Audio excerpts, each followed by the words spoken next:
Hey everybody, Tony here. Today I am doing a deck video for the meta event Danmachi build. Mine runs 12 events, like most of the others, and so people who aren't used to running of decks with a lot of events like I wasn't, it's a really interesting learning experience, and the deck is very, very fun to play.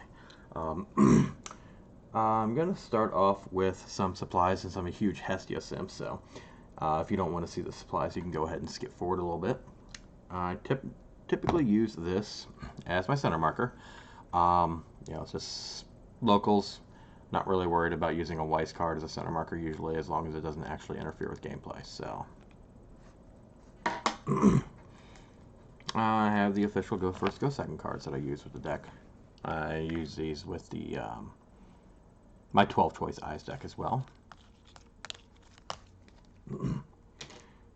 And one of the best parts is my faux leather deck box. So it has the same image as the early play healer. Even better image. This is, I believe it's on the foil standby Climax.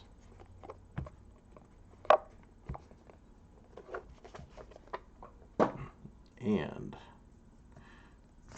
the sleeves, and obviously this is the playmat that I use, and these are my favorite Hestia sleeves, so I use these on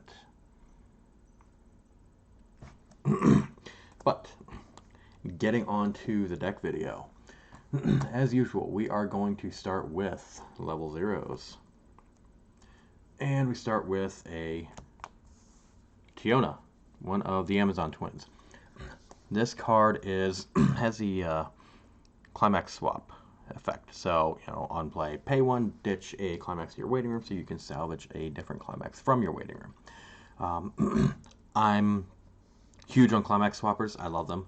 Really opens a lot of doors, especially, I guess, actually all throughout the game, especially in a deck like this that is running the Pants or the Blue Gate Climax, since it's so easy sometimes to get that in your hand.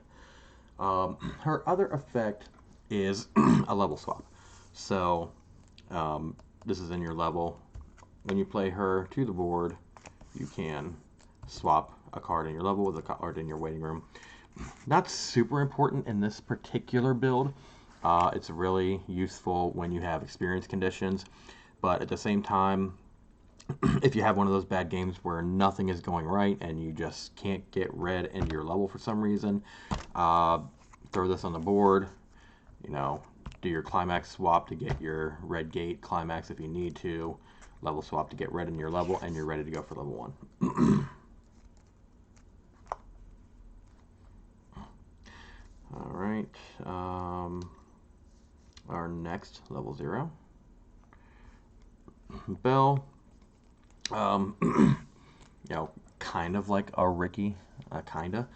The first effect doesn't matter for this. It brings out that level 2 Bell Climax combo from the sign card, but we're not running that in this deck, so it doesn't matter. The reason we have this card is the other effect. This is at the beginning of your opponent's attack phase. You can pay 1, place the top card of your deck into your clock, and bounce Bell back to hand. If bouncing Bell back to hand is actually part of the cost. If you do all 3 of those things, you can bounce another character from your board back to your hand. So, there are definitely, obviously, times when you won't want to use this. You're already out 7 Climaxes, and you still have a 30-card deck left. You're both at level 0, and they're about to slam. They're probably going to slam a Climax or whatever. In that situation, you might not want to leave 2 board spots open. But if you're having any hand issues, if you still have good compression, this can be a really good +2 a lot of times. There are even times when I will actually use this at level 1 in order to get my level 1 combo back to hand, or level 1, level 2, or level 3, whatever, if I know my opponent is going to be playing some reverse combos or something that requires reverses. I may try to use this as a way to deny reverses. Obviously, it doesn't work against Fever, but you know, what can you do? I run 4 of it because of the fact that when I really, really need this card, I really, really need to be able to find it no matter what. And then later, you know, it's good ditch fodder. It's great for level fodder. It's great for clock fodder. Yeah. I have been considering knocking this down to a 3 of, because there are some other cards that I'd like to have some more of, but that is still a work in progress.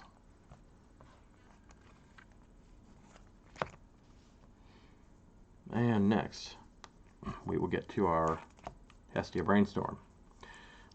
This card is actually kind of dumb in this deck. A 12 event deck. It's first off, it's a search Brainstorm. Tap self, mill 4. The other effect is the big reason why this is always run, pretty much always run in this deck. Up to once every turn, when you play an event, you can draw a ditch. So, obviously, that becomes a good way to look for a card on the top of the deck. Good for hand filtering. Good for getting one more mill off your deck when you're trying to get out of your first deck, etc.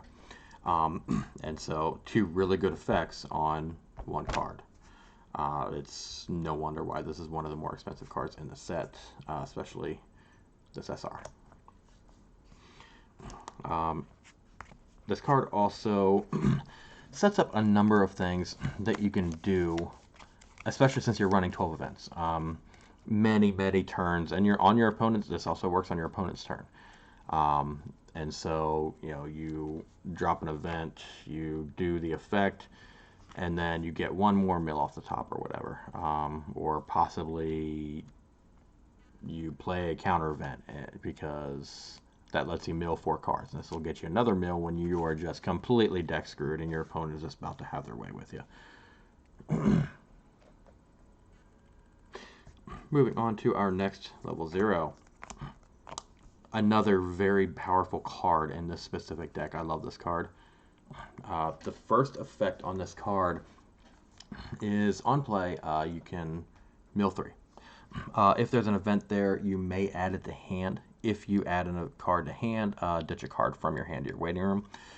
So not only does this, it obviously gives you mill, number 1. Gives you a decent ditch out for hand filtering. It's very good for finding the 2 or 3 events that you need at level 1. One of them is the most important event that you need in level 1, and another one is also pretty important. And I mean, the mill obviously is just really strong. But this is also another card that has 2 good effects on 1 card.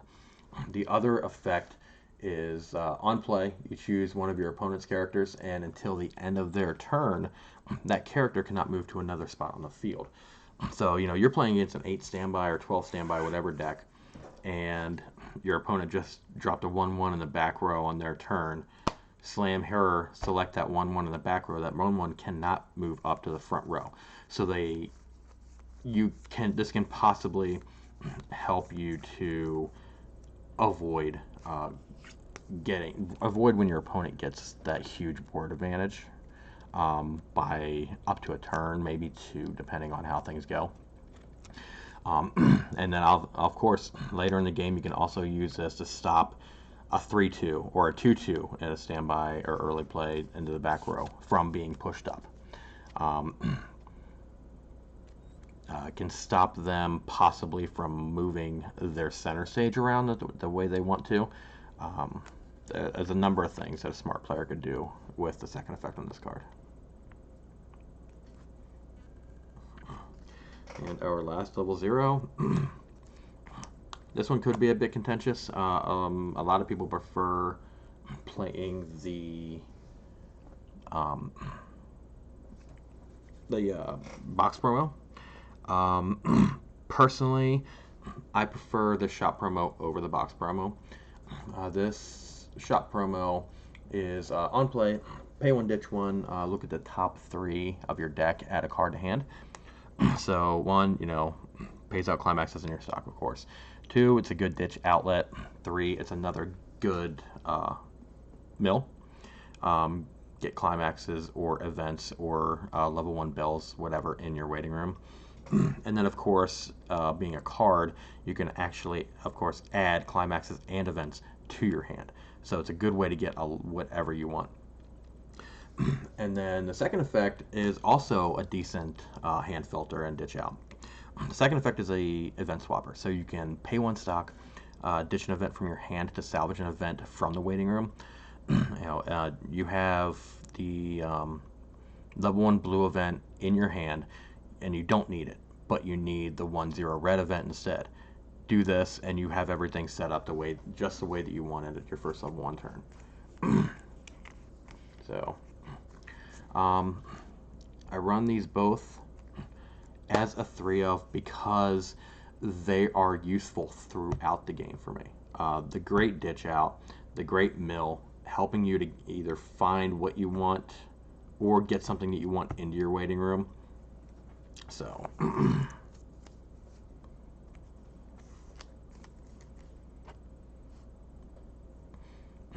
moving on to level 1, we will start off strong with our level 1 Climax Combo, a card that sometimes players just really don't want to see this thing across from them. This is the level 1 Bell Combo. The first effect is it gets 1500 power, on attack during this turn only. It gets 1500 power times X. X is the number of the Firebolt Event, which we will get to here in a second, in your waiting room. And so, I mean, he just gets huge, and people really don't like that. It's not at all strange to see this bell at level 1 swinging for 9, 10, 11, maybe 12k, depending on how the game is going and how much power your opponent or you might need when you're swinging in with this card. The Climax Combo, you're basically looking at Goblin Slayer here. It is when the Climax is played. What was the restriction? I think, yeah, it's 1 other character, and of course he has to be in the front row. Can't have it be too overpowered. But yeah, hit the restrictions on Climax on the play of the gate. You get to either search or salvage another event that we will get to here in a second. So, yeah, I mean, this card has really been driving some standby players nuts because Bell just goes off and he just swings 10s, 11s, 12s. Just decimates their board early. They have to waste hand getting their encore, stuff like that. Obviously, Bell is going to die the next turn, but you can still get him back. There's a number of ways to get him back, especially with the salvage events. He also has some interesting lines of play, depending on how the game is going. I mean, if you are in a really compressed end of first deck state at level 1, you can actually do something like this. You're not worried about taking damage or taking much damage because of how compressed you are, and the numbers say that if they swing direct, they're going to overswing, and you're going to have an even better chance to cancel, and you're not going to take any more damage. So you have your level 1 combo back in your hand because you did the Ricky at their attack phase, and that could also hurt them if they are playing a level 1 combo that requires reverses as well, because now they can only get 1 instead of before they had 2 or 3 on the board. And then, of course, you know, he just straight up beats over people, and you'll see in a second how he gets even bigger again just for no reason. But before that, we're gonna have our other level 1 character, Welfu. So this Wealth, again, in this deck is a very good card because the first event we're going to look at in the deck, if Wealth was on the board, your Rabbit Armor events. Play for free. -1 stock cost as long as wealth is on the board. So your 1/1 Rabbit Armor event turns into a 1/0 Rabbit Armor event, which is really good because this event is basically just you play when you play the event, salvage a character from your waiting room, and you can give a character on your board 4K. So you started the game with a bell. You've been holding this bell in your hand the whole game.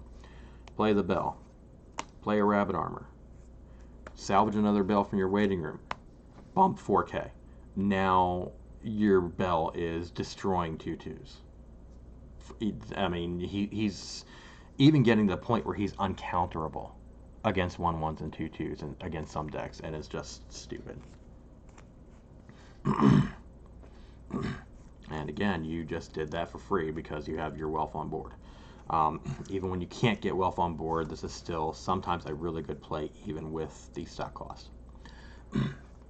Wealth's other ability is pay 1, tap him, look at the waiting room. Oh yeah, look at up to X from the top of your deck. X is the number of the Rabbit Armors that you have in your waiting room. And add a level 1 or higher card to your hand. So, or sorry, it's X plus 1. And so, you know, if you have 3 Rabbit Armors in your waiting room, pay 1, tap him, you top check up to 4 for a level 1 or higher. And so you can get a bell. You can get a Rabbit Armor. You can get one of the other 2 events that are in this deck that are level 1 events. Obviously, you can go, if you want, you can go for your early play healer, whatever, what have you. So, I only play 2 of this because it's really hard to get the ratio up. I've been considering changing this to a 3 of when I knock this down to a 3 of. But the problem is I find this to be a much more useful card for what it does. While wealth, you really only need to find 1, leave it in the back row for pretty much the entire game usually. So 2 of usually seems to be fine. Most games you're not going to have too much trouble finding them at some point because you have ways to salvage. You have ways to look at the top of your deck, grab multiple cards. So moving on to the second event. Now we have the Firebolt Event. This is the event that, for the number of these in waiting room, Bell gets X times 1500 power. This is the way that Bell gets so freaking powerful even before adding something like that or a Climax.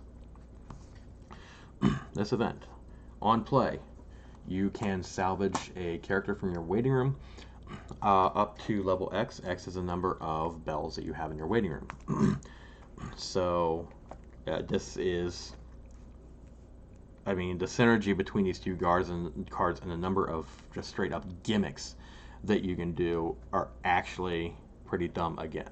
You know, you have all these in your hand. You probably have 1 or 2 in your hand by the time you get to level 1 usually. And so, you know, bells in waiting room. Even if you only have 1 bell in the waiting room, you play a Firebolt. You have 1 bell in the waiting room, so you can grab a level 1 or lower. Bell goes into your hand, and you're ready to go. And you just got that extra 1500 power for your bells into the waiting room. Again, Firebolt in your hand early in the game, useless to you. You can use the promo or another ditch out, any of your ditch outs. Put the Firebolt into the waiting room, get a more useful card. And now the Firebolt is in your waiting room for when you hit level 1 and you're ready to start swinging with your bells. It's just probably some of the best synergy that I've ever seen while I've been playing Weiss. Doesn't really say much since I've only been playing for a few years, but I mean, the way all the interactions in these cards just make for a really, really fun game. Alright, and we will get to our last event now. Hestia Event, or Hestia Knife Event. This is basically, if you're familiar with Goblin Slayer, this is basically a torch event, but it does work in a different way. This is the event that you search or salvage off of the bell Climax Combo. Like Goblin Slayer, it is a counter. Like Goblin Slayer, it does reveal up to 4 from the top of your deck, and you add a character to hand.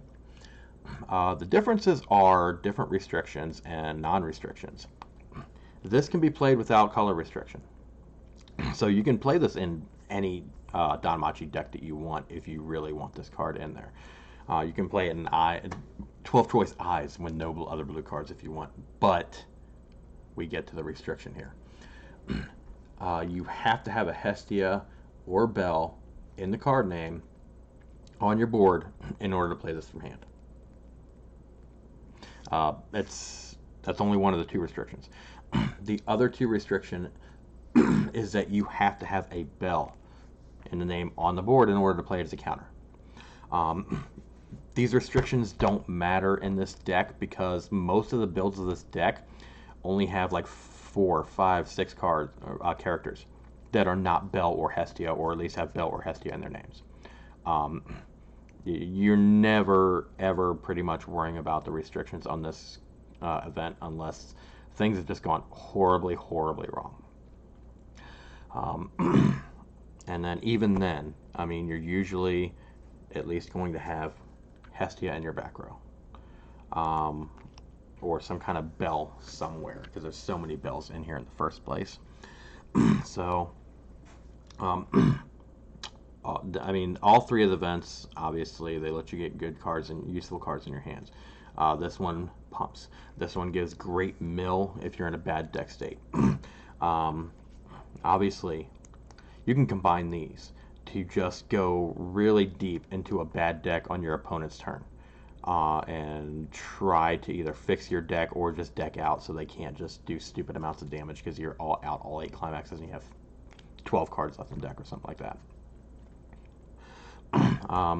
If this is in your hand at your first level 1 turn, still a great way to try to get this into your waiting room.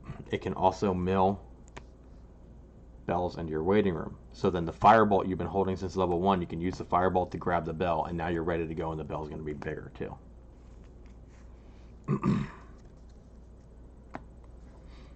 Moving on to level 2, we have this 2/1 Aina. She's a 2K to support at level 3s in front, and if there's an event in your waiting room, you can tap her to choose one of your opponent's characters, and that character during this turn, during its battle, they cannot play events or counters from hand. So obviously, the reason why this is a one-of is because this deck, the level 3s aren't overly obsessed with being big. It's mainly there for the tap effect. You know, try to avoid tap counters, try to avoid, you know, memory kick counters and money counters, etc., etc., etc. I've actually from time to time considered putting this up to a 2-of, just to make sure I can find it when I need it if I'm going against, you know, Mushoku with their 2 tap counters, or Slime with, you know, their Neg Soul and memory counters, etc., etc. And our last level 2 card, we have this 2/1 Hestia. Get her right up in there. On play, it is the has a memory blink effect. Send one of your opponent's cards to memory, and the opponent can put it anywhere else they want. The other effect is on play, you can pay 1, ditch any card, and 1 card Fumio on your opponent. So your opponent chooses a climax in their waiting room, and they shuffle the rest of their waiting room back into their deck. Again, a one-of. This is not going to be an every game thing, but it can be really good for, you know, blinking a holdover effect or power or something like that on one of your opponent's characters. You know, the Fumio can be really great if there is very bad compression in the waiting room. It can decompress their deck for the level 3 game, which the level 3 game loves decompressed decks. So And our first level 3 card.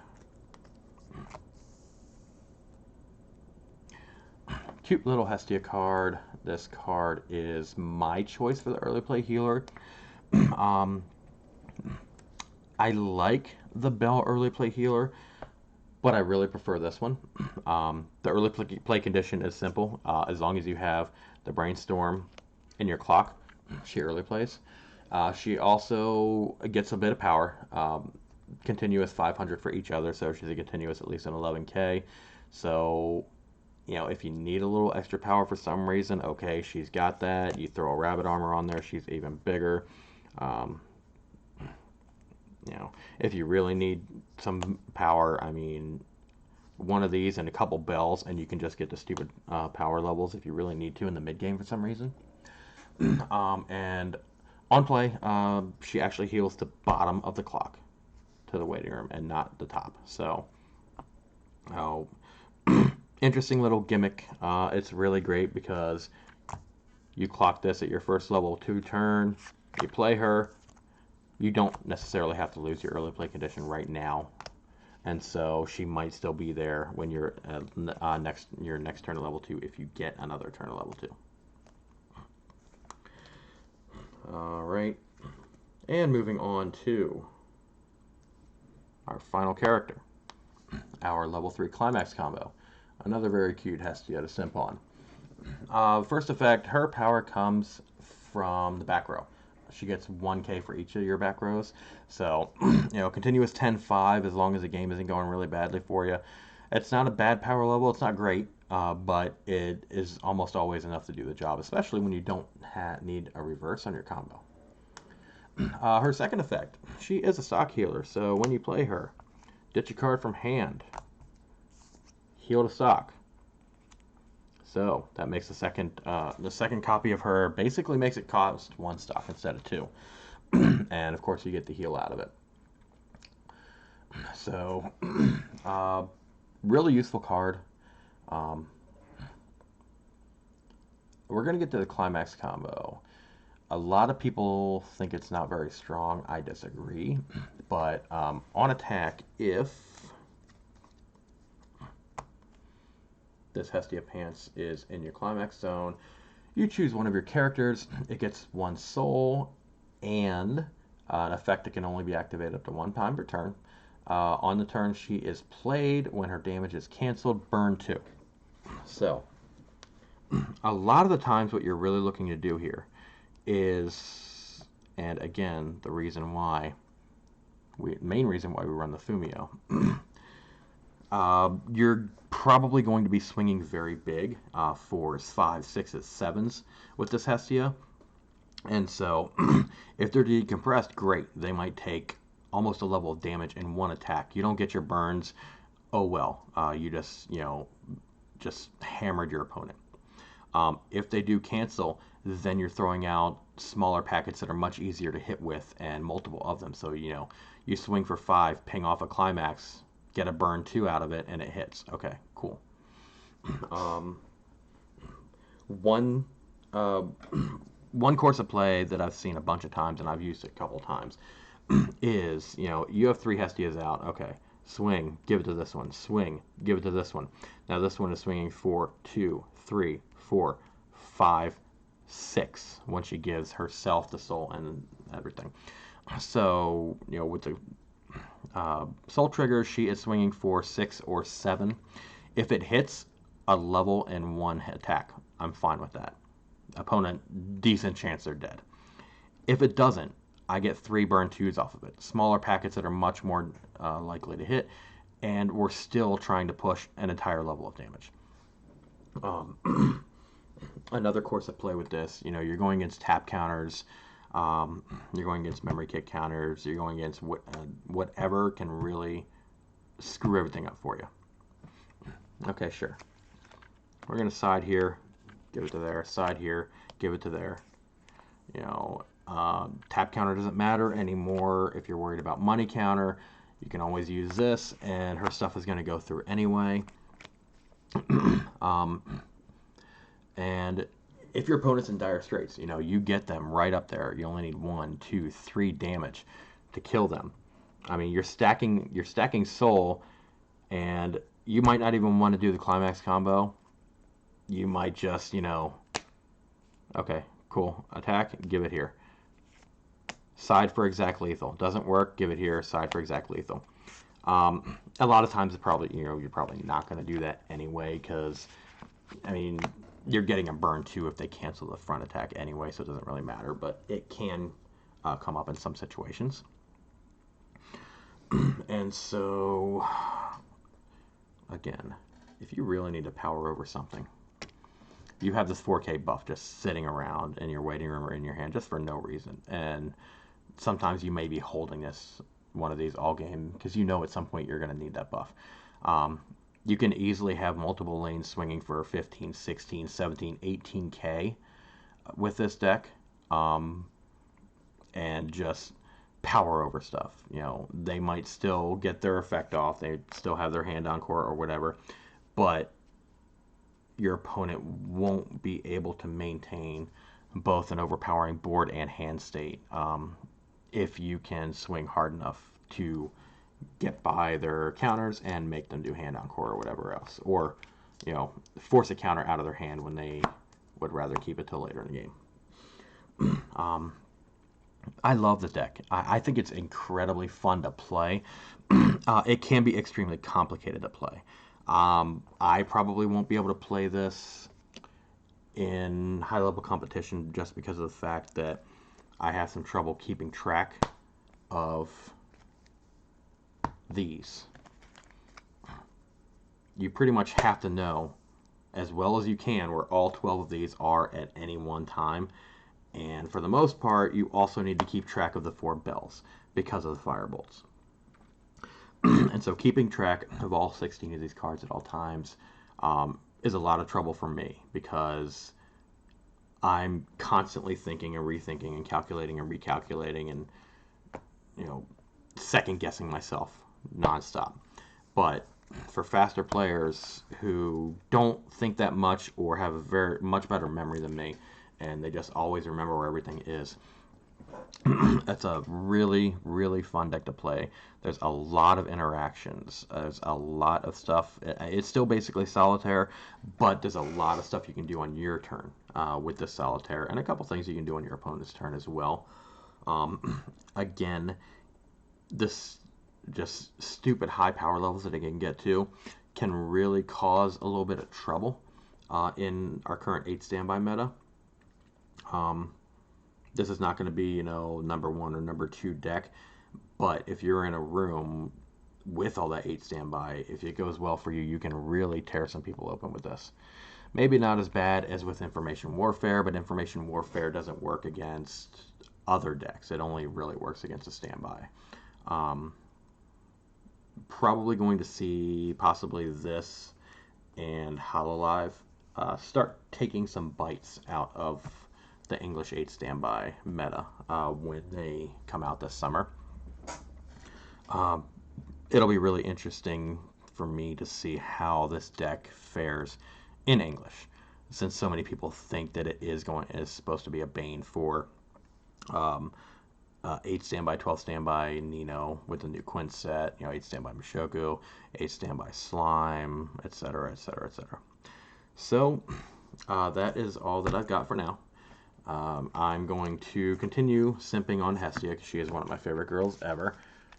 I believe this comes out, is it 3 or 4 weeks from now? No, I think 4 or 5 weeks from now this comes out. And it should be really fun. And the cards look great because it is Danmachi, and Danmachi is another Poke Girls for Simps kind of anime with a lot of cute girls in it. So, alright, that's it for now. As usual, go ahead and leave comments, critiques, constructive criticism, stuff like that. Leave it all in the chat. Let me know what you think, and we will see you next time.